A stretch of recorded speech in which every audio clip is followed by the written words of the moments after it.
I'm continuing my reading.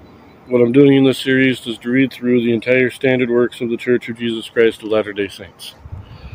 This consists of the Bible, the Book of Mormon, the Doctrine and Covenants, and the Pearl of Great Price. I'm reading in a chronological order of events, not according to publication or volume, so I will be skipping around a little bit as I'm going along. But you will also have to pardon me. I have somewhat of a sore throat right now, so it's messing up my voice. But I've been reading the last few years of Solomon's life in 1 Kings chapter 10. We read of the visit of the Queen of Sheba to Solomon.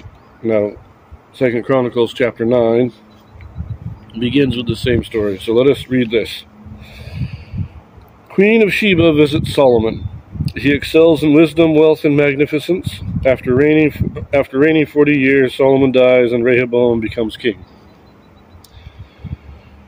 And when the Queen of Sheba heard of the fame of Solomon, she came to prove Solomon with hard questions at Jerusalem, with a very great company, and camels that bear spices, and gold in abundance, and precious stones.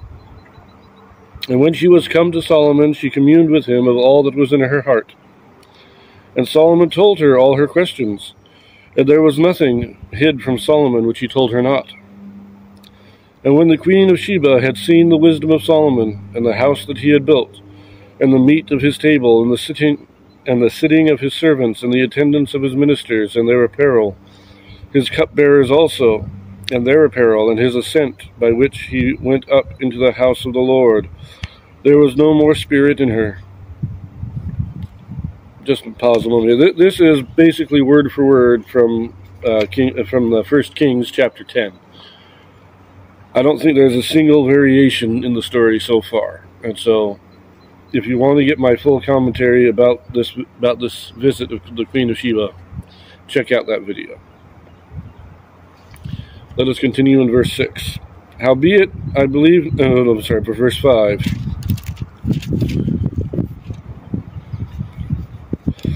And she said to the king, It was a true report which I heard in mine own land of thine acts and of thy wisdom. Howbeit, I believed not their words until I came, and mine eyes had seen it. And behold, the one half of the greatness of thy wisdom was not told me, for thou exceedest the fame that I heard.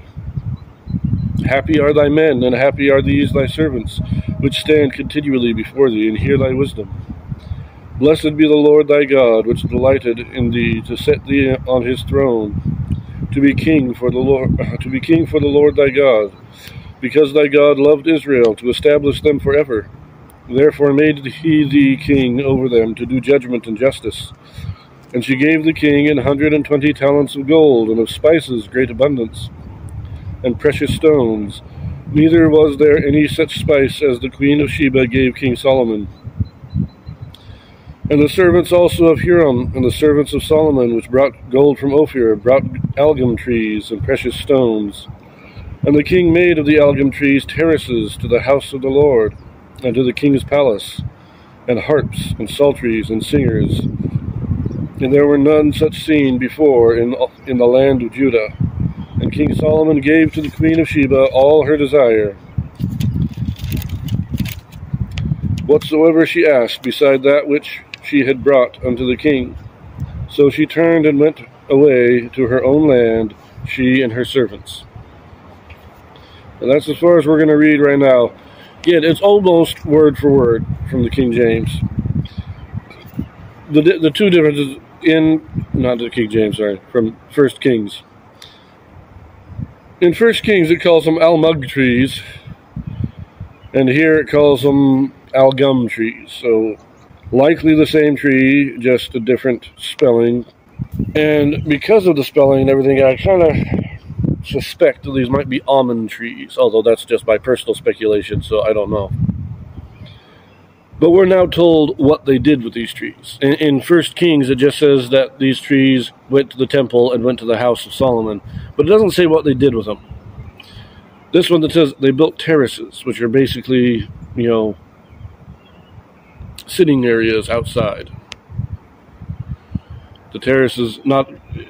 It's not the entryway. It's like a side entry where you can go and sit and rest. So that's what they did with them. They built these additions onto the temple and onto the house of Solomon.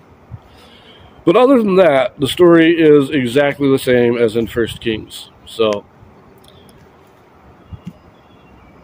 in my next video, I am going to be moving to do the next section of Proverbs, chapters 10 through 24. I will then be reading in Ecclesiastes before I return to the histories and finish out chapter 10 of 1 Kings and chapter 9 of 2 Chronicles. So Proverbs and Ecclesiastes next. I'll see you there.